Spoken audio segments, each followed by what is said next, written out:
gods bless us with inventory, you fucking cunts. What is going on, everyone? I hope you're all doing well. Today we have got a couple of tech news stories, all in the world of GPUs, actually. Graphics cards only news today. We'll be talking about the 6700 XT, which was announced yesterday by AMD, which I will be testing for you guys on launch day. It's coming out March 18th, so you can expect on embargo date. I'm not sure if that was disclosed or not. But yeah, when we're allowed to post reviews, you'll be seeing one from me. You can be assured of that.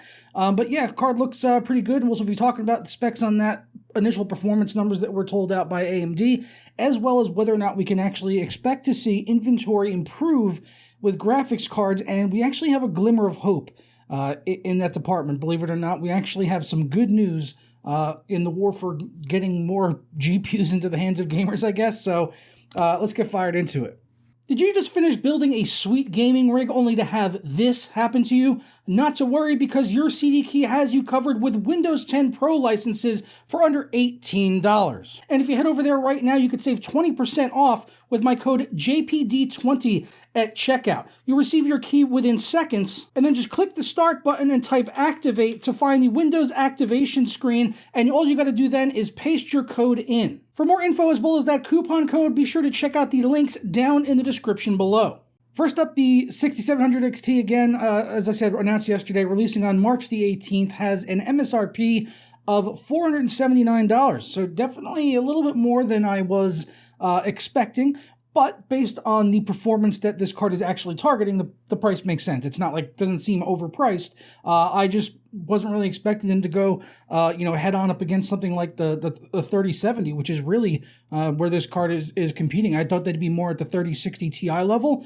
But according to their, own in-house numbers that they showed off during the presentation, it seems this card is much more neck and neck with the likes of the 3070. So pretty impressive. We'll go ahead and take a quick look at the specs here. You can see it's got rocking 40 compute units, 2424 megahertz game clock, 96 megabytes of Infinity Cache, 12 gigabytes GDDR6, which we all expected to see. 230 watt TDP, and it has support for AMD Smart Access Memory, or SAM, as people have lately come to call it.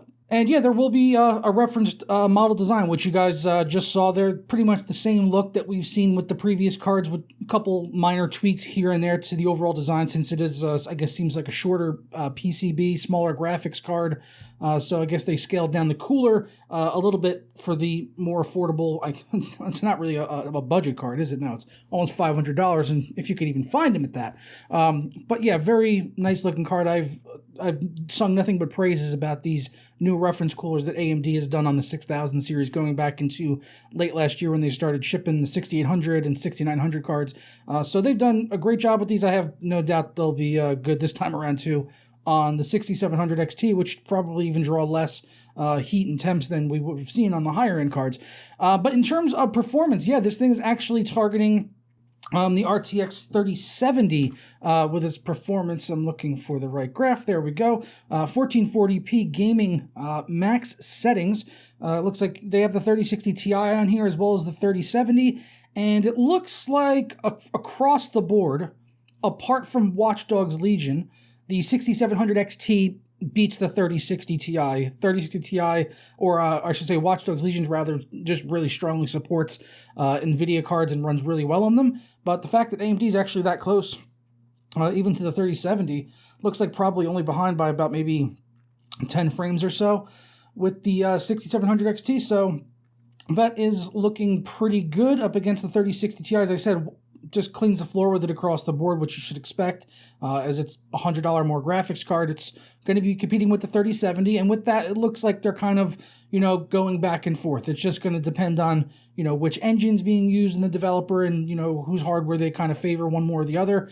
But overall, this, performance looks solid for around a $500 card for 1440p. Obviously, we'll have to do our own independent testing once, we get these cards into test. And I'm excited to get hands-on with it, so stay tuned for that in the very near future. But next up, I want to talk to you about GPU supply issues, as obviously with these cards coming out on the 18th, it's just going to be plagued by the whole, situation going on right now with GPU shortages because of miners, the pandemic, scalpers, all of that bullshit we've been dealing with since late last year, and it's only been getting worse going into 2021. But thankfully, it seems like there might be a light at the end of the tunnel. Hopefully, at some point this year, as John Petty Research, who is a massive market research firm, we've talked about them before on the channel. They're always, giving out, like, releasing these, informed opinions and papers and stuff like that on all the research that they do for different aspects of the industry, whether it be gaming or computer hardware.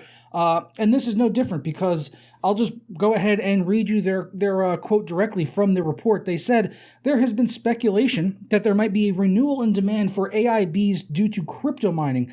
Anything is possible, but the power consumption of AIBs greatly diminishes the payoff for crypto mining. Ethereum, the best suited coin for GPUs, will fork into version 2.0 very soon, making GPUs obsolete for mining, essentially." And then they go on to say that a person would be very foolish to invest in a high-end, power-consuming add-in board for crypto mining today, from John Petty Research. That's their direct quote. So yeah, it sounds like that, they're going to be forking into Ethereum 2.0 probably pretty soon. I saw an article about it being listed up on Coinbase, and that's a pretty big deal. That's one of the biggest exchanges that there is for crypto. So the fact that they have it through Coinbase is a pretty big step in moving into Ethereum 2.0, which will be an updated version of the blockchain algorithm and sort of how coins are distributed, as they're going to be moving into what's called a staking model, which I'm not going to get into the full details of that, because honestly, it's over my head. It's not something I'm well informed enough about to give advice on or kind of discuss in deep lengths about blockchain technology. But basically, at the end of the day, it sounds like with Ethereum 2.0 and the update to that GPU mining just really won't be viable because of the high power consumption, and they'll likely be moving over to, I would imagine, ASIC miners would probably be a thing, which kind of helped save the whole GPU shortage situation a couple of years back when we were dealing with this, when Ethereum really started to peak. And then they switched into ASIC miners, and now it seems like they're back on GPUs again, and I'm not really sure what happened there. That maybe there were some changes in the last year or so. If you're more familiar with this kind of stuff, let me know down in the comments below, because it was my understanding, like I said, that they switched from GPUs to ASICs, but now they're using GPUs again. So is there a shortage of ASICs, or did something change that made GPUs better once again compared to the ASIC miners that they were using, or that I was aware that they were meant to be using, that was kind of talked about a couple of years back? So if you know anything more about this, leave it down in the comments below for myself as well as other people. I would appreciate it. So hopefully that is, like I said, light at the end of the tunnel. Hopefully that gives us a little bit of a glimmer of hope to possibly seeing GPU numbers sort of improving, inventory numbers, stock, and all of that, hopefully being alleviated at some point in the future if this, takes over with this Ethereum 2.0. I have no idea when that's supposed to start and when they're supposed to make that exact transition. I don't think that's been revealed, as I did do some research this morning before, doing a video about it. But yeah, having it publicly listed on Coinbase is a big deal. And Ether makes up a huge chunk of the crypto on Coinbase. Actually, according to Yahoo Finance, it says Ether makes up, or made up, I should say, 15% of volume on Coinbase in 2020 compared to Bitcoin's 44%. Additionally, 13% of all assets stored on Coinbase are Ether-based. So yes, Bitcoin is still the bigger dog here. They definitely still have a bigger chunk of the pie, but 15% is nothing to sneeze at. And if 15% of the crypto mining business was all of a sudden just washed away from being able to use GPUs, then it's probably going to help stock and inventory significantly for gamers being able to get their hands on cards. So fingers crossed. We'll have to keep an eye on this story as it develops throughout the year, but anything that gives us some hope to having more graphics cards for gamers is going to be a good thing at the end of the day, in my personal opinion. I'm a gamer. I want to see you guys able to get cards. I don't like reviewing tech and then only having people spit shit back at me like, oh, well, we can't even buy it. Why are you bothering to review it? Well, I have to. It's kind of my fucking job. But besides that, yeah, it sucks. I mean, obviously, I've got graphics cards, but I don't like other people not being able to buy shit, because I know, how stressful that could be if you're trying to just complete. You got money, you're wanting to buy something, but you just can't. It sucks. I've been wanting to buy a 3090 since they came out. Still haven't been able to get one. Never been sent one by a board partner or NVIDIA or anything, so I still don't have a 3090 myself.